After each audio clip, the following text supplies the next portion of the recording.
પ્રકરણ 9 મજાનો ખજાનો. કીર્તિદા બ્રહ્મભટ્ટ વિસનગરના વતની છે. તેઓ અમદાવાદમાં વસે છે. તેઓ જાણીતા બાળ સાહિત્યકાર છે. તેઓ ગુજરાત સરકારના અધિક શિક્ષણ સચિવના પદેથી નિવૃત્ત થયા છે.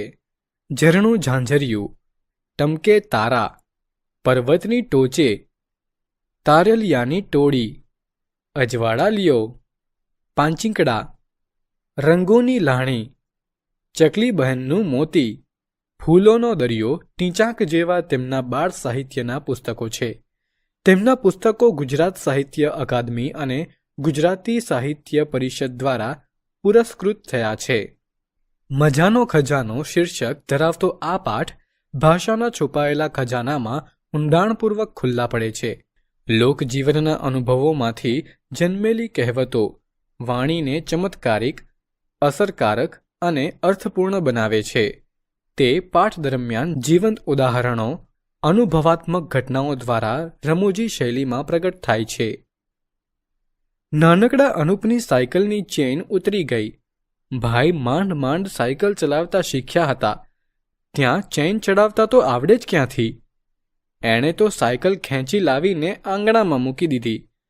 સાયકલ ઘરે તો લાવ્યો, પણ અનુપને જરાય ચેન પડ્યું નહીં. પાણી પીને બહાર આવ્યો. સાયકલની આજુબાજુ 2-4 આંટા માર્યા. બાજુમાં પડેલી મોટા ભાઈની સાયકલની ચેનનું બરાબર નિરીક્ષણ કર્યું અને પોતાની સાયકલની ચેન ચડાવવા બેસી ગયો. ખૂબ મહેનત બાદ તેને સફળતા મળી. દાદાજી ક્યારનાય બારીમાંથી આ બધું જોઈ રહ્યા હતા. આ શું હાથ બગાડ્યા? ભલે ને પણ ચેન ચડાવતા તો આવડી ગયું ને, એમ વિચારતો હરખાતો અનુપ ઘરમાં ગયો.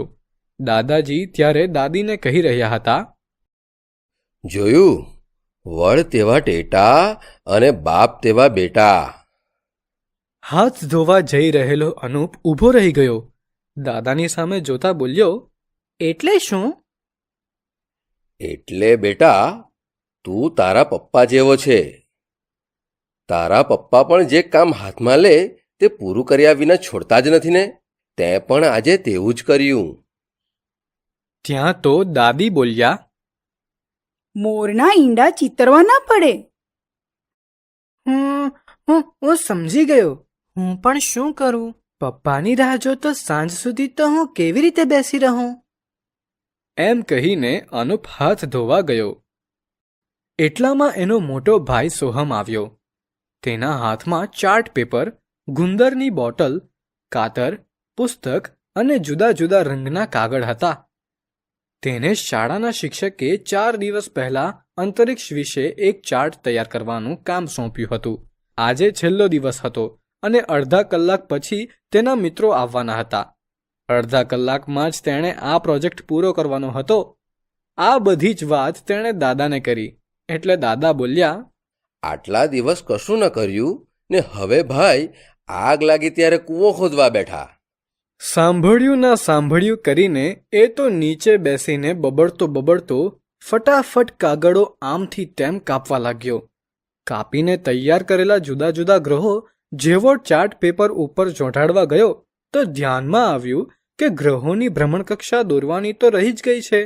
વળી તેણે એક વર્તુળ દોરીને તેની ફરતે સરખા અંતરે થોડાક વર્તુળ દોર્યા અને થોડા અંતરે કાપીને તૈયાર કરેલા ગ્રહો, તારા વગેરે ચોંટાડવા લાગ્યો.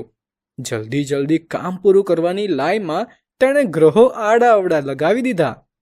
દાદાજી આ જોઈને બોલ્યા, બેટા, આમ ઉતાવળે આંબા ન પાકે. સોહમ એ સાંભળીને ઊંચું જોયા વિના અકળાઈને બોલ્યો, અરે, અહીં ગ્રહો ગોઠવું છું, ત્યાં તમે આંબાની વાત ક્યાં કરો છો દાદાજી?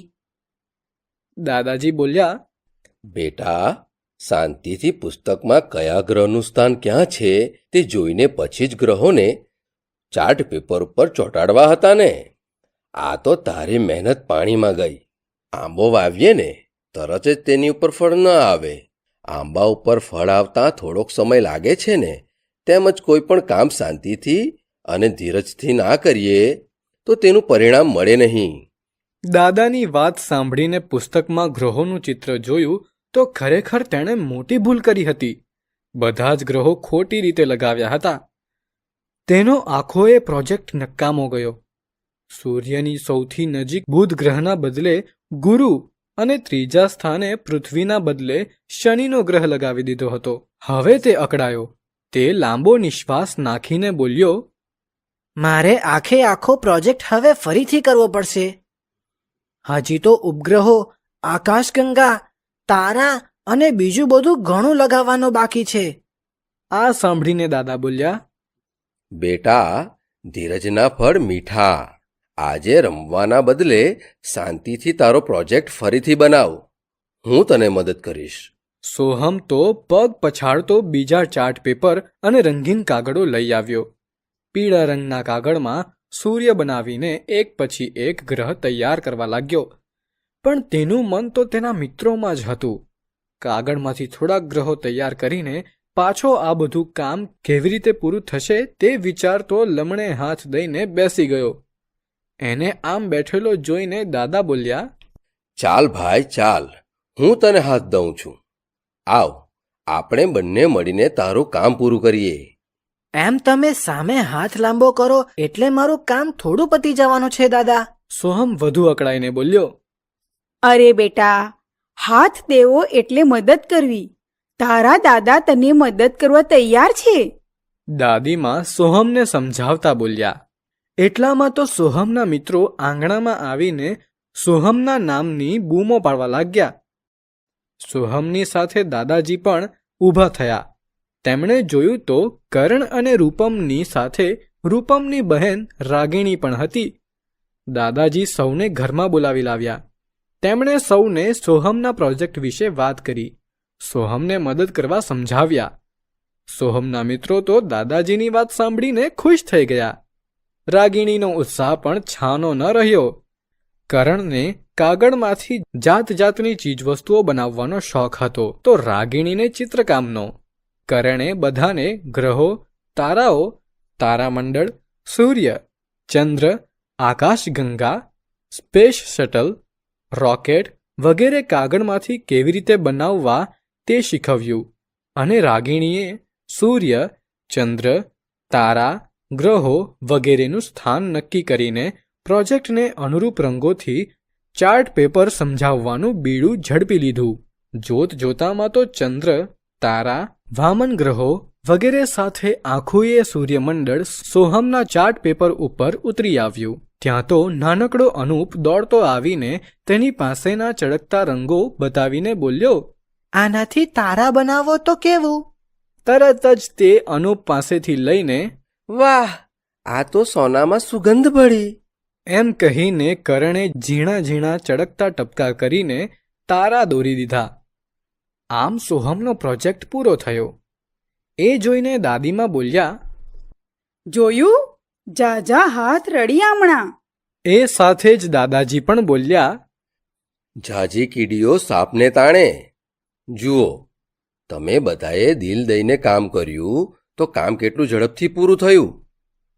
તમે બધાએ સાથે મળીને પ્રોજેક્ટ પૂરો કરવાનું કામ ઝડપી લીધું અને તે ખૂબ જ સારી રીતે પાર પણ પાડ્યું.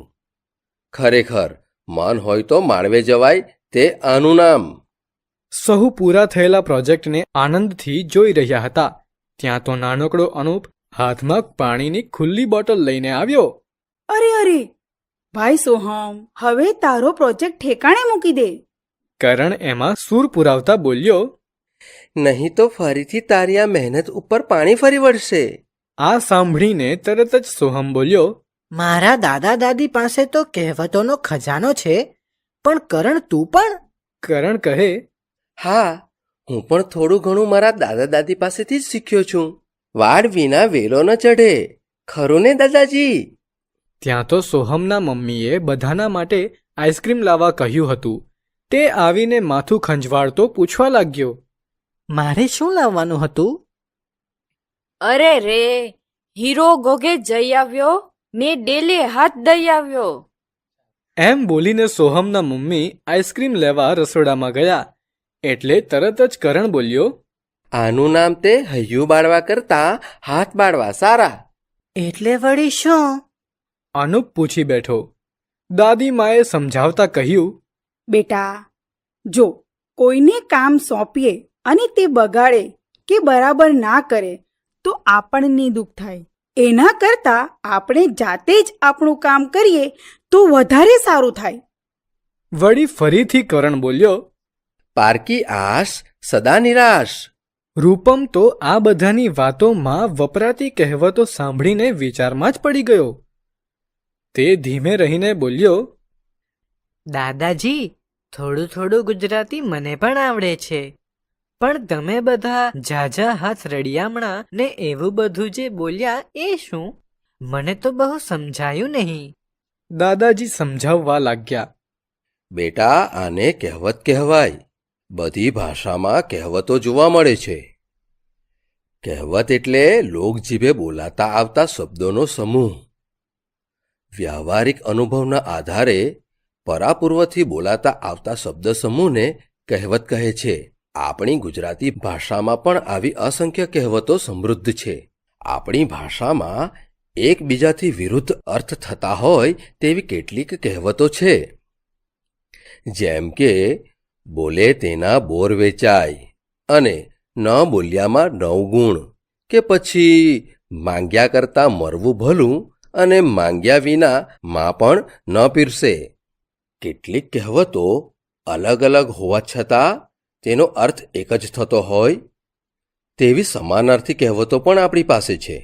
જેવી કે અધૂરો ઘડો છલકાય અને ખાલી ચણો વાગે ઘણો. ઉજળું એટલું દૂધ નહીં ને પીળું એટલું સોનું નહીં. ત્યાં વચ્ચે જ રૂપમ બોલી ઉઠ્યો. પારકી આશ સદા નિરાશ અને હૈયું બાળવા કરતા હાથ બાળવા સારા. ખરું ને દાદાજી? હા બેટા, તું બરાબર સમજ્યો છે. જે વાત વાક્યોથી ના કહી શકાય તે વાત કહેવત દ્વારા ટૂંકમાં રજૂ કરી શકાય છે. એટલી વારમાં તો સોહમના મમ્મી આઈસ્ક્રીમ લઈને આવ્યા. તે દરમિયાન અનુપ તો હૈયું બાળવા કરતા હાથ બાળવા સારા એમ બોલતો બોલતો પાછો પોતાની સાયકલ પાસે પહોંચી ગયો. બાકીના બધાએ આઈસ્ક્રીમની મજા લીધી. મજાનો ખજાનો માં ભાષાને વધુ અસરકારક અને પ્રત્યાયનક્ષમ બનાવવામાં ઉપયોગી વિશિષ્ટ પ્રયોગોની વાત થઈ છે. અહીં કહેવતો અને રૂઢિપ્રયોગોની સૃષ્ટિમાં ડોકિયું કરાવવામાં આવ્યું છે. કહેવતો અને રૂઢિપ્રયોગો દ્વારા ભાષા વધુ અસરકારક અને પ્રત્યાયનક્ષમ બની શકે છે. જે કોઈ લાંબુ કંઈક કહેવા માંગે છે તે એક જ વાક્યમાં કહી શકે છે. આમ મજાનો ખજાનો લેખ વાચકને સમજાવે છે કે કહેવતો અને રૂઢિપ્રયોગો ભાષાને સચોટ, જીવંત અને વાતચીતશીલ બનાવે છે. અને આ ખજાનાઓને જાણવાનો આનંદ ખરેખર મજેદાર અને અનોખો છે.